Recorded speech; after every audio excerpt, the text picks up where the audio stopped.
Redmi 15C ya. Jadi ini adalah HP entry level Xiaomi yang seri C ini adalah menjadi salah satu favorit dari tiap orang ya. Karena kenapa? Harganya itu murah. Dia di sekitar 1,5 jutaan dan dia itu biasa ngasih performa yang cukup oke dan desainnya cakep nih. Dan kali ini Redmi 15C ngasih desain yang bagus ya. Kalau dilihat di belakangnya nih, dia kayak ada corak, gue nggak tahu sih namanya apa ya, kayak glitter-glitter gitu. Dan ini gue suka banget sih, karena di HP sekitaran harga sini, gue belum nemu yang desainnya sekeren sama secakep ini nih.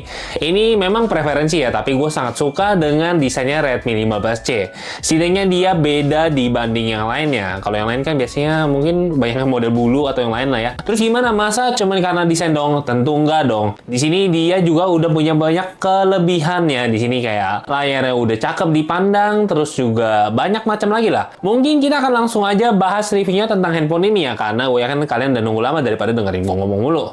Dan ini adalah review dari Redmi 15C. Untuk layar sendiri 6,9 inch pakai IPS LCD, resolusinya HD+, yang kayaknya kebanyakan HP di harga sini itu udah normal ya pakai HD+, kayaknya belum HD itu jarang banget. Udah itu layarnya refresh rate-nya udah 120 Hz, yang tentu bikin pengalaman scrolling dan main game tertentu itu udah mantap nih, karena udah bisa unlock di atas 60 Hz ya. Untuk layarnya sendiri udah pakai proteksi Gorilla Glass 3 ya. Selain itu juga dia udah dapet anti gores nih, bisa dilihat di sini dia udah dapet udah langsung dipasangin di sini. Jadi kalian udah nggak perlu pusing untuk masangin anti gores ataupun beli lagi ya. Nah, chipsetnya sendiri dia pakai Helio G81 Ultra ya. Yang ini sebenarnya masih cukup mirip sama Unisoc T7250 yang kisaran Antutunya 200 ribuan lah. Tapi ini G81 memang agak di atasnya tipis saja. Tapi sebenarnya secara performa itu nggak kelihatan beda jauh kok. Nah, untuk RAM dan storage-nya ini mantap nih, karena di harga yang paling bawahnya dia udah punya RAM 6 GB sama storage 128 ya. Dia punya varian lain itu di 8256 ya, kalau kalian masih merasa kurang dengan storage 128 aja. Untuk tipe storage-nya, dia sayang sekali masih pakai eMMC nih. Gue yakin pasti banyak yang kalian komentar, aduh UFS bang ya. Ini masih eMMC, sayang sekali. Dan untuk slotnya sendiri, dia masih punya microSD ya, yang dedicated, jadi kalian bisa pakai langsung sama 2 SIM card sekaligus nih. Kalau kalian masih merasa RAM-nya kurang, nggak perlu khawatir, dia masih punya virtual RAM ya di sini. Nah, untuk dimensinya bisa dilihat sendiri nih, gue akan langsung tulis di atas, dan dia punya ketebalan di 8 mm ya, yang sebenarnya terhitung masih nggak terlalu gede ya, tapi karena banyak handphone yang keluar tipis-tipis di range harga 1,5 juta, ini berasa kalau bodinya bongsor banget, karena apalagi dia dengan layarnya 6,9 inch ini, tentu dia punya body yang sangat gede ya. Untuk beratnya sendiri, dia ada di kisaran 200 gram ya. Ya, ini masih nggak terlalu berat kok, masih cukup normal aja, nggak akan merasa berat lah. Mungkin lebih ke merasa gede aja megang handphone ini. Nah, untuk frame-nya sendiri, dia pakai plastik, tapi kalau untuk bagian belakangnya ini, kayaknya dia pakai silikon polimer gitu ya, dilapisin. Jadi, memang dia terlihat lebih mengkilau-kilau ya. Tapi tentu karena dia bentuknya dilapisinnya kayak gini, kalau kita pegang ini dia sangat rentan sama fingerprint ya. Jadi kalian mungkin harus sering-sering lap nih kalau kalian nggak pakai casing. Lalu dia punya proteksi IP64 ya. Jadi dia udah tahan debu sama tahan hujan, tapi nggak sampai dicemplungin. Nah, untuk warna sendiri ada 4 nih. Ada Midnight Black, Mint Green, Moonlight Blue, sama Twilight Orange ya. Tapi tentu yang paling menarik adalah yang warna biru ini, karena gue suka warna biru ya. Dan birunya ini nggak terlalu kelihatan norak ya, kalau menurut preferensi gue nggak tahu kalau buat kalian gimana ini. Nah, untuk konektivitas dia masih 4G aja ya, jadi dia belum punya 5G nih. Untuk Wi-Fi-nya udah bisa Wi-Fi 5, belum sampai 6. Bluetooth 5,4, udah pakai USB-C yang Type 2,0. Lalu juga udah bisa OTG ya pastinya ya. Dan ada NFC ya, jadi kayaknya memang di HP sekarang 1,5 juta itu banyak banget yang udah punya NFC nih. Nah, kalau untuk fingerprint-nya dia ada di sampingnya dan responsnya cukup cepet kok kalau gue tes di sini. Nah, speakernya sendiri dia single speaker yang ada di bagian bawah ya, di samping USB Type-C-nya. Untuk suaranya menurut gue ya oke aja lah, masih enak didengar kok, dan kalian bisa langsung denger aja nih contoh suaranya.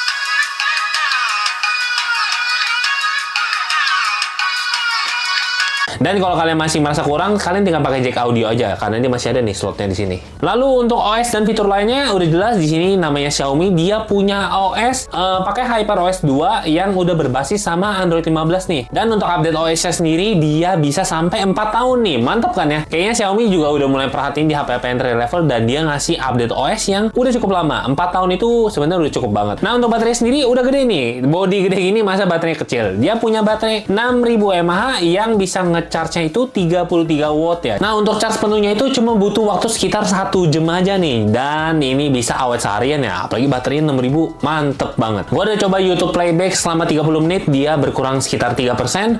Lalu kalau main HSR selama 30 menit itu, dia juga berkurang sekitar 9%-an ya. Nah, sekarang kita bahas kameranya. Jadi dia punya kamera 50 megapiksel, aperture-nya 1,8 dan dia punya 28 mm ya. Jadi dia kameranya ukurannya wide, bisa autofocus, punya flash, bisa SDR, dan videonya ini dia cuma maksimum itu 1080p 30 fps saja ya. Jadi nggak ke unlock 60 fps ataupun 2K di sini. Dan untuk kamera depannya dia punya 8 megapiksel, aperture-nya 2,0 wide, dan untuk perekamannya juga maksimum di 1080 30 fps ya. Untuk hasil foto dan perekamannya menurut gua ya standar aja, cukup oke. Dan kalau untuk malam hari kayaknya di handphone segini udah normal ya kalau noise-nya kelihatan jelas nih kalau di malam hari. Jadi kalian langsung lihat aja contoh-contoh fotonya.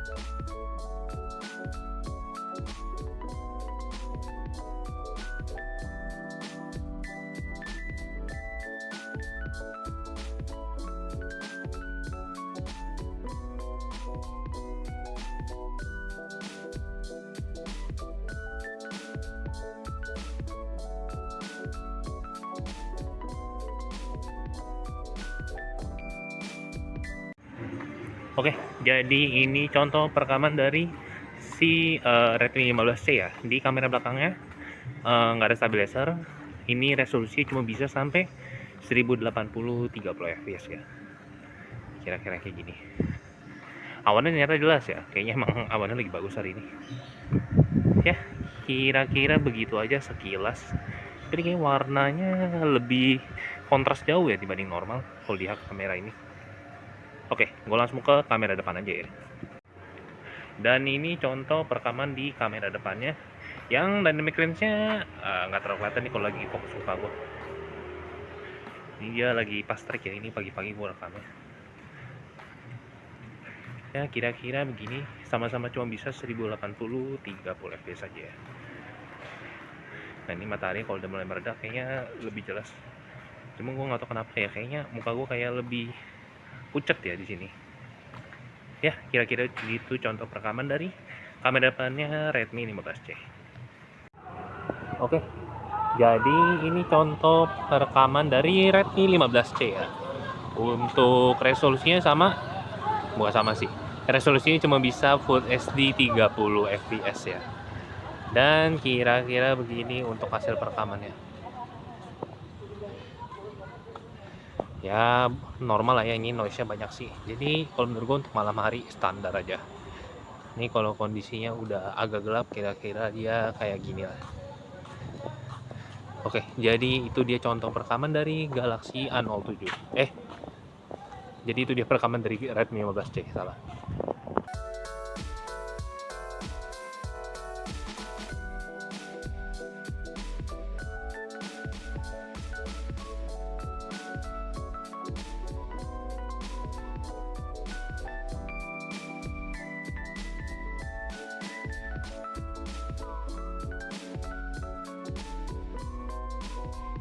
Nah, untuk gaming sendiri, ya udah jelas dia pakai Helio G81 Ultra yang performanya cukup standar aja ya. Main Genshin di low itu masih cukup playable, bukan bagus tapi playable.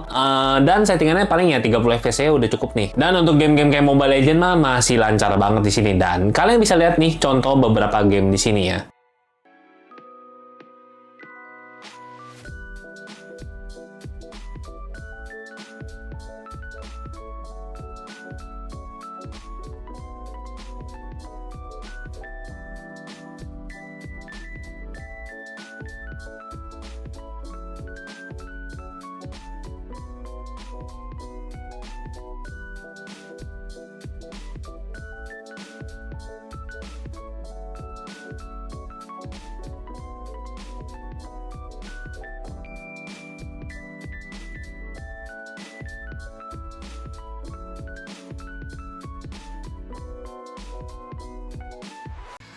Oke, jadi gue udah main di Redmi 15C HSR 30 menit. Kita cek suhunya seperti biasa.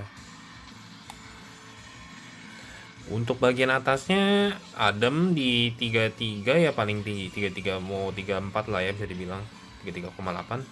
Dan kalau tadi kelihatan nggak ya? Kelihatan lah ya harusnya.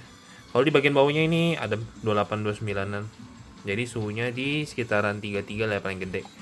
Ya ini mungkin karena kita main very low juga ya. Di sini nggak kuat main low.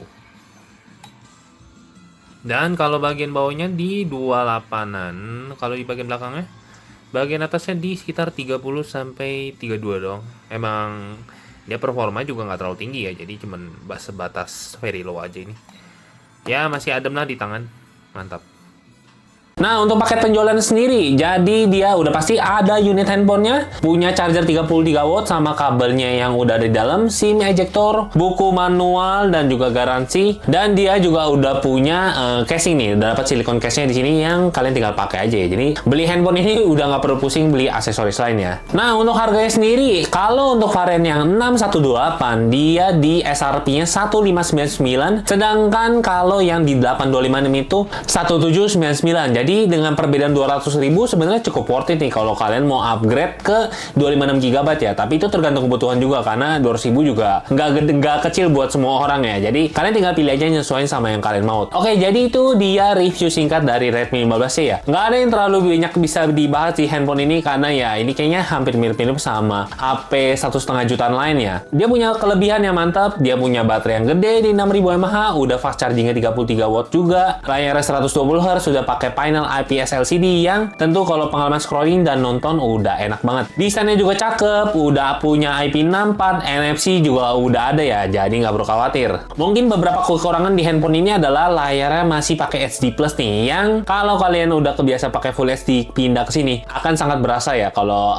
nggak bakal setajam di layar Full HD pastinya. Lalu storage-nya masih eMMC, gua tahu pasti banyak yang komplain masalah ini. Ya, jadi storage-nya masih eMMC dan ini bikin pengalaman kalau kita kayak install game ataupun kayak waktu gue coba Genshin shadering ini lambat banget ya. Jadi ini sangat berasa di sini. Pakai eMMC sama UFS itu memang cukup pengaruh ya. Lalu kameranya yang kalau di low light itu kurang oke sih menurut gue, noise-nya yang masih banyak. Jadi ya kalian mungkin masih pakai seadanya aja lah ya kalau untuk malam hari, tapi kalau untuk siang hari masih oke kok. Lalu speakernya juga masih single yang sebenarnya kayaknya hampir semuanya single ya di harga sekitar sini. Jadi HP ini buat siapa? Kalau menurut gua HP ini buat yang kalian nyari layar gede, baterainya gede, dan juga buat kalian yang suka multimedia ya. Jadi baterainya akan lebih awet dan kalian bisa nonton juga nyaman di sini dengan